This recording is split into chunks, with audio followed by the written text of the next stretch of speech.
Well, good afternoon, YouTube. This is Chuck, and it's Saturday, March 22nd, 2025, about 1:30 in the afternoon, and I'm out in my garage, and the lighting's a little bit weird in here, and you'll see why in a minute. But I got a little firefighter story for you today, and I haven't shot a firefighter story in quite a while, and this one's kind of interesting.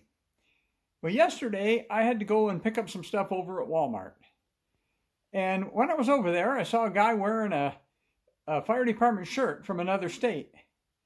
And he was obviously a retired guy. And so I kind of asked him, I said, "Have you retired off the job somewhere?" And well, we got to talking. And he was actually retired from one of the fire departments in the Metro Phoenix area. And he had a relative that was on this Eastern Fire Department, and that's who sent him the shirt. So anyway, we got to talking, and we had a very, very similar background, and we were both a couple old fire dinosaurs and had been on our respective departments for many years. And so while we were talking about that, he said, he said, long time ago, he said, I was up here, and I actually shot some pictures on a car fire you had. And, oh yeah, that'd be cool, kind of cool. And he said, yeah, I still got the pictures. Would you like me to send them to you? And I said, well, sure. And he said after the fire, he actually stopped by the station and talked to the chief, and the chief kind of showed him around a little bit. Well, that'd have been me. And so I thought that was pretty cool. So I got the pictures here. I set them up on my laptop, and this is kind of crude technology. But let me show you the pictures, and let me tell you a little bit about it.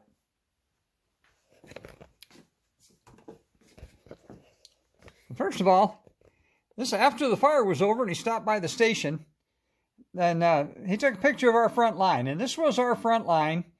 Now, I'm not sure exactly when the call happened, but I'm going to guess it would have happened somewhere between 1983 and 1989. And during that period of time, we only had one guy on shift at the station. So let me tell you about what the front line was in those days. This was our engine one. Engine one was a 1974 Ward LaFrance Ambassador. And it had a 1,000-gallon pump and a 1,600-gallon tank, and it was on a 10-wheel chassis. Now, those of you who remember the old TV show Emergency, their first truck was a Crown, and then they got one of these Ward LaFrance Ambassadors, and they were pretty popular, and of course they're very distinctive because they had the windshield like this with the other windows in the bottom, so you could look up close to what you were coming up on. And they sold quite a few of those. They were made in Elmira Heights, New York. Well, this truck here, this was pretty new at the time for us, and that was a 1981 Pierce Arrow made by Pierce Manufacturing out of Appleton, Wisconsin. And that truck had a 6V92 Detroit diesel engine, an automatic transmission, a 1,500-gallon a minute pump, 500-gallon a minute tank, pretty standard. And we actually got that truck in 1982. It was a 1981, but it was actually built as a demo truck by the manufacturer, and they sent it around to shows.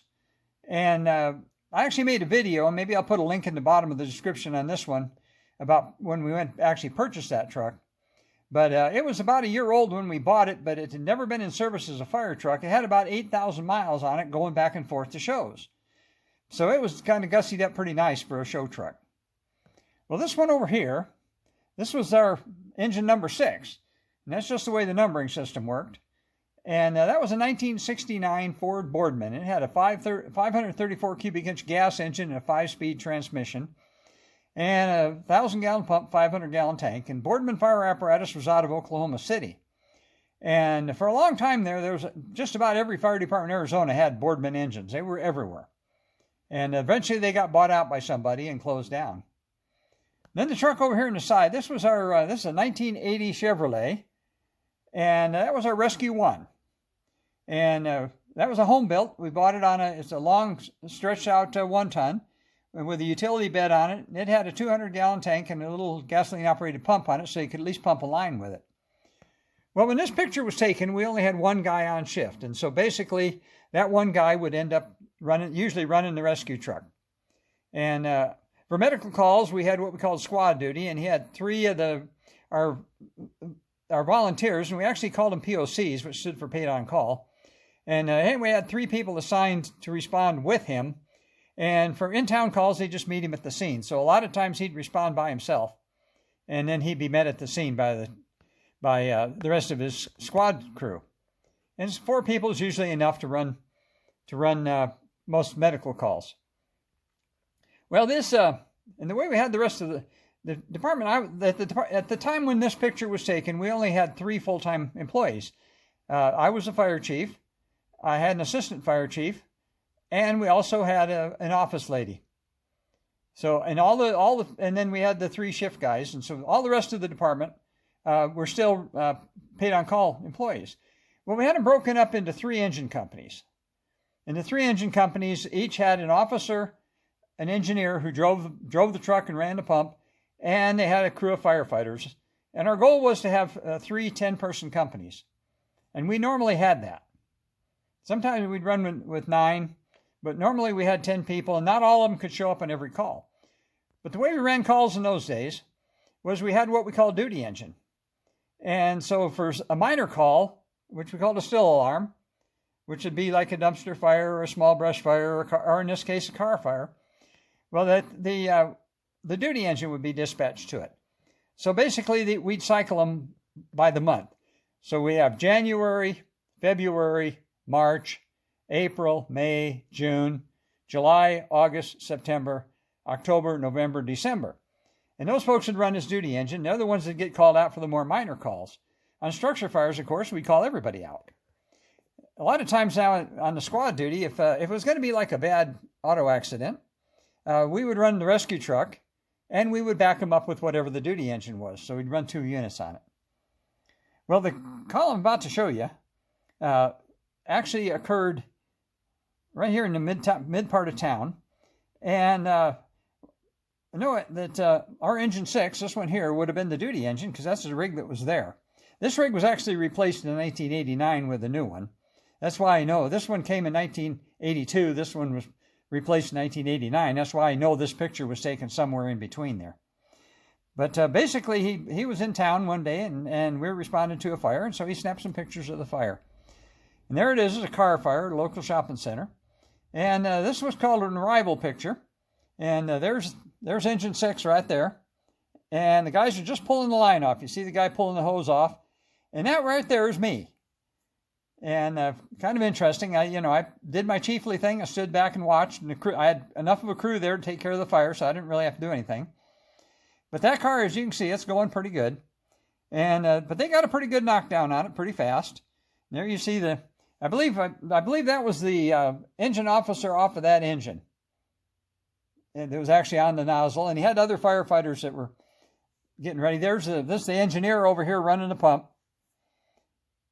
So anyway, they got a pretty good knockdown on it. And then after they got the knockdown, here they're kind of get a better picture of the engine there. And once more, you can see me standing over there, supervising, staying out of the way. One thing that's kind of interesting about this picture is back in those days, we used what we called the day boots. And our coats are longer. You see how long the coats are. And this guy here and I've got our day boots on. This guy here didn't take time. He's still in his jeans or whatever. And that's kind of the way we did it in those days. But anyway, we made quick work of that car fire.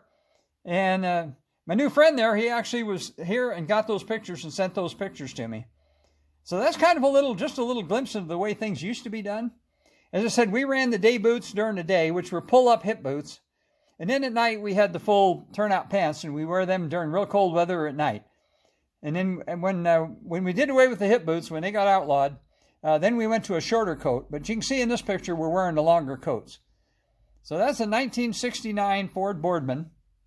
And just a little glimpse in the past. You see, I think this is probably after 83 when we had the shift guys, because there's the rescue truck. And I imagine the shift guy came with the rescue truck. So figured you get a kick out of looking at that little blast from the past. And I appreciate my new friend Rick for sending me those pictures. And sure brought back some memories to me. I don't remember that particular call, but I'm pretty sure that's me standing right there in the middle of that one picture. And that's kind of the way we did things in those days.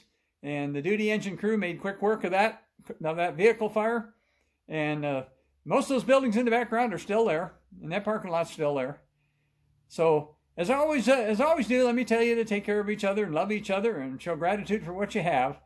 And next time you see a fire crew somewhere, tell them thank you for what they do, because we did it for many years, and there's no finer people in the world than volunteer firefighters, because they're not doing it for the paycheck, and they're just doing it for their community. And we ran a volunteer fire department here for many, many years. So let me give you one more look at that last one. In fact, let me back up to that picture of the station. And that was that building's been replaced now. It's still in the same location, but that building's no longer there. There's a bigger building replaced it. So until I talk to you again, let me just tell you, peace out.